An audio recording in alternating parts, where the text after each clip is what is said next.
Good morning, everybody. It's that time. It's that time for one final, I guess you could call it like a dream mock draft, right? A not necessarily 100% realistic, but maybe like 92% realistic mock draft. We've done 6. This is going to be number 7. And then you got also the nightmare mock draft, so I guess this is 8. But this is going to be the last one before the actual draft. Now, tomorrow, just to let you guys know what's going on, and I'll make another video announcing this more formally. Tomorrow, we should be doing our mock draft simulator extravaganza. It's going to be after dinner. It's going to be in the evening. We're going to sit down here. I'm going to stream me going through various mock draft simulators. I think PFF has one. I think PFN has one. Any website that uses a even semi-credible mock draft simulator, the Draft Network, I believe, has one, etc., etc. We're going to go through the simulation a few times probably at least a couple times per site, and try to see what we can come up with on the professional big boards. So not necessarily what I'm hoping happens or what I believe has a chance of happening, but what the experts say can happen. So this is going to be our final on paper mock draft where I'm just considering the Seahawks. Tomorrow night, we're going to be doing some simulated mock drafts. So buckle up for that. That's going to be fun. But we got one more here. And this one, I'm really trying to come up with what I believe to be realistic and reflective of the interests that the Seahawks have shown so far. Obviously, it's a little bit of guesswork going on here because at the end of the day, we can only go off of what the team says and top 30 visits, which can often be misleading. We don't know how those top 30 visits went. We don't know how their meetings went at like the combine and pro days. We don't know how any of that went, but we're going to do our best with the information that we have available to us. Who are the Seahawks actually interested in? Who are they biting on? And where are the needs? So this is going to be like the final synthesis of all the research I've done over the past month plus. So we're going to go and get things started here. Hopefully I don't hurt any feelings too much, but if I do, then I guess so be it. Here's my best guess at the way the 7-round draft may go for the Seattle Seahawks in 2023. All 10 picks.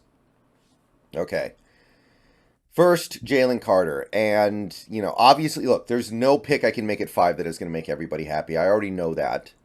Believe me, I wish there was a safer pick I could make at 5. I'm not completely in love with it, but I do like it. And look, at the end of the day, the knock on Carter is off-field stuff. And in this instance, I'm going to continue to say this. In this instance, we do not know nearly enough to make an accurate judgment on what kind of person Carter is and what kind of player he'll be able to be due to his off-field stuff. John Schneider knows way more than we do here. And I am not somebody who typically leans on things like that. When our guys mess up, when I feel like they've made a mistake, made a bad pick, I call them out on it. I say, I don't like this pick. I don't like this decision. This doesn't work for me. I don't understand how this is going to help. But here, I'm going to ride with whatever decision they make. It seems like, and again, we're working with very limited information here, it seems like the team had a positive experience with Jalen Carter with his top 30 visit. It seems like the things they're saying indicate that they're comfortable with him.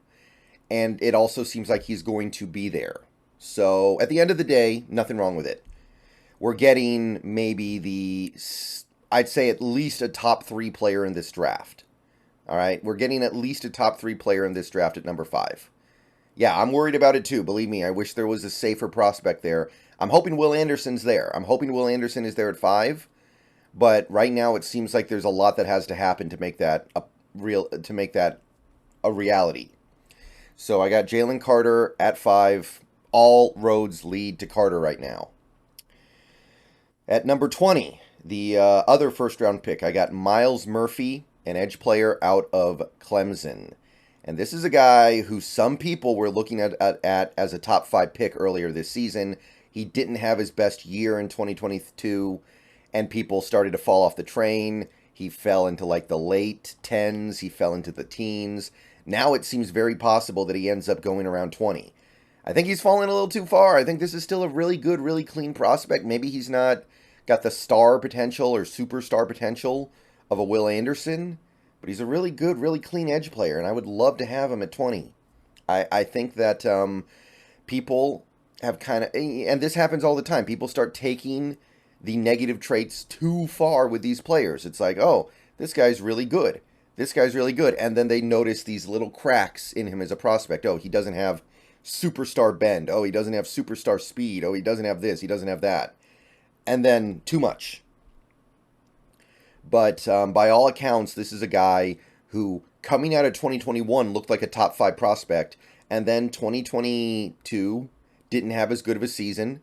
And, obviously that's a credible and real complaint and concern. But I think that it's gone too far when some people are talking about him maybe falling out of the first round. So Myles Murphy, edge out of Clemson, is my second first round pick. All right, now we move on to round 2, and we've got another Georgia player, Keeley Ringo. Local guy, grew up very close to Seattle. A lot of Seahawks fans are excited about this guy. A lot of buzz around Keeley Ringo. And there was a time when he was being looked at as maybe a top 10 pick. And then 2022 happened, and he's fallen to the point where it does look like he'll be a second-round pick. But I'll tell you, as a second-round pick, I think this is juicy. He's fast, pretty quick. Versatility, is going to be able to play outside corner and safety. So we can kind of fit him in wherever we end up needing him. Like if we end up needing him at safety, he can play safety. If we need him at corner, he can play corner. I like the player. I like the player quite a bit. I spoke about him at length with the Hawks Nest a couple nights ago on our stream.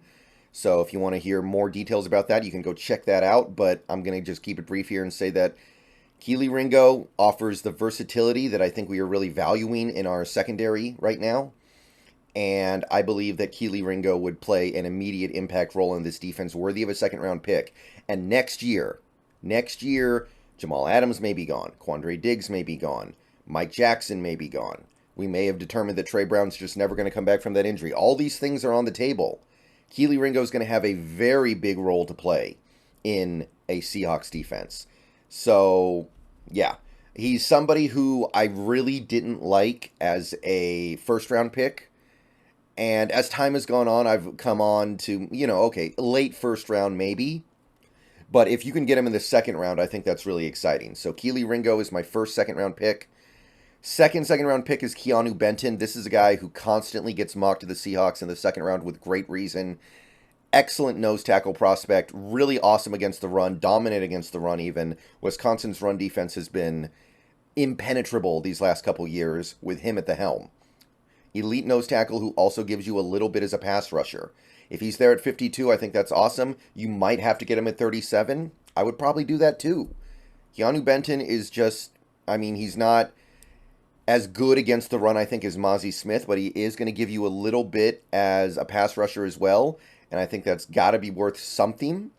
So, yeah, I'm spending my other second-round pick patching a very serious need on this team. Okay, now we get to round 3, and now we're going to go over to the offensive side, and I'm taking Marvin Mims. He's a guy who I've been in love with for a while now. A lot of my commenters love him too. He's been a guy that me, the Hawks Nest, many people who study the draft have been really into, and I just have never been able to actually mock him to the Seahawks, but that changes today. Marvin Mims, I think he's going to be one of the better receivers in this class. I think he's going to be amazing in the slot.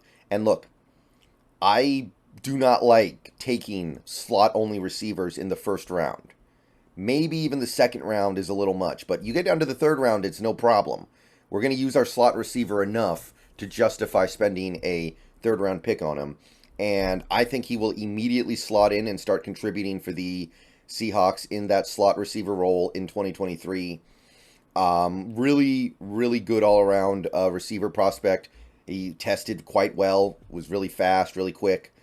and he's got great hands, makes phenomenal ball skills, I think. So, yeah, we're finally mocking Marvin Mims to the Seahawks here in round 3, pick 83. I wouldn't even hate him in the second round. I don't think you're going to have to, but I would not hate him in the second round because I do like him quite a bit. So we are making progress on this offense, and that's not going to stop once we roll over to day 3, round 4 of the draft. We got Olu Olafi, center out of Michigan. Nice scheme fit, good player, a lot of experience at Michigan, and, he had a year of experience at Michigan, but before then he actually had a lot of experience at, I believe it was Virginia. So this guy is really good prospect in terms of being able to play on the move. This guy is really good in terms of being able to run block because that's what Michigan does all day, every day, pretty much. So Olu Olafi, one of the better centers in this class. I don't like him as much as Tippmann, and I'm sad that I probably can't get Tippmann now because I spent the third rounder on Mims. But Olafi is going to be nice. Olafi is going to be perfectly good, fine in this system. I think he's going to fit in well. Probably not a year one starter, but that's okay. We got Evan Brown. Evan Brown's going to be a good starter for a year. And then I think in 2024, after Olafi has had a year to sit on the bench, he will slot right in and be ready to go and give us well above average center play, maybe even, I'm not going to say Pro Bowl potential. I don't believe that he has Pro Bowl potential, but I think he'll be a really good center for us and somebody that we're happy to have on the team. So now we're starting to address the offense here. We're going to roll on over to round 5 now, and that's not going to stop. Now we're going to start thinking about depth, and this next pick I think would add a lot of depth to this team. It is John Gaines, the right guard out of UCLA. In round 5, we are picking up John Gaines. He was a guy who killed the combine. He was a nice right guard at UCLA for a couple years there. Athletic, mobile, somebody who can play in space. He is going to get pushed around a little bit, but in this offense, we're going to live with that. Could he be a day one starter? I guess. I kind of doubt it. I think more than likely what you were looking at with John Gaines is somebody who is waiting in the wings for Phil Haynes to either really play poorly or get injured, and then he slots in. But ideally, he becomes the starter in year 2. Ideally, he becomes the starter in year 2 after Phil Haynes gives us a decent year, which is all I'm expecting from him. And then John Gaines becomes like a really good scheme fit for this offense at right guard. Maybe he even plays left guard. I don't know. He certainly is mobile enough for it. But John Gaines provides great offensive line depth, an area where we desperately need help. We need guard depth. We need center depth. We need these things very badly. So John Gaines immediately has a role to play on this current team, but the future, I believe, is very bright for John Gaines. And getting him in the 5th round, I believe you're getting a steal. I don't get the sense that the league is thinking about him as a top 120 pick, but it wouldn't shock me if by draft day he was there. Okay, now we are going back to the defense. We are hitting nose tackle again because right now, as far as I'm concerned, we don't have one, and I don't want Keanu Benton to play every snap. That sounds like a bad idea. So I'm getting Jared Clark. The nose tackle from Coastal Carolina, my favorite sleeper nose tackle in this draft. My favorite day 3 nose tackle. If you get Benton and Clark, I believe you can rotate those guys in and out, and you're going to have a really good front line of your defense in terms of stopping the run. Clark is a really good athlete for his size. He brought a lot of positive things to the table for Coastal Carolina last year. I think he's a former tight end, which indicates his surprising amount of athleticism for his size. I like this guy a lot. I think this guy could end up being a 4th round pick. I would take him in the 4th round personally. But it seems like he's getting passed over a little bit, not really being looked at as that kind of prospect. So I think you could probably get him in round 5 at this point. But I really like Jared Clark, and I think we need 2 nose tackles. Now, the second nose tackle could be a UDFA, could be somebody like Silvera from Arizona. But I would prefer somebody with a little more oomph, somebody with a little more kick, because I'm not convinced that Brian Monet is going to get back this year, and Monet sucks anyway, so we need to do better if possible. Benton and Clark give us some really quality run defense up front, and at that point, you're going to make life easier for your linebackers, you're going to make life easier for everybody on your defense. All right, now we're moving on to round 6, and it's time to finally address running back, and we're going to do it in multiple ways. We're going to do it first with Chris Rodriguez Jr. out of Kentucky. Power back, a lot of oomph to him, ability to push the pile, ability to run over tacklers, ability to go get those tough 2-3 yards. That's what we need. K9, great running back, does everything you could want pretty much from a running back, but he's not running people over. He's not picking up that short yardage reliably. He does everything else, but you ask him to come through in short yardage, it feels random. He doesn't commit as hard as he should. He doesn't push as hard as he should. Sometimes it seems like he's a little indecisive. Chris Rodriguez Jr., he's going to be decisive.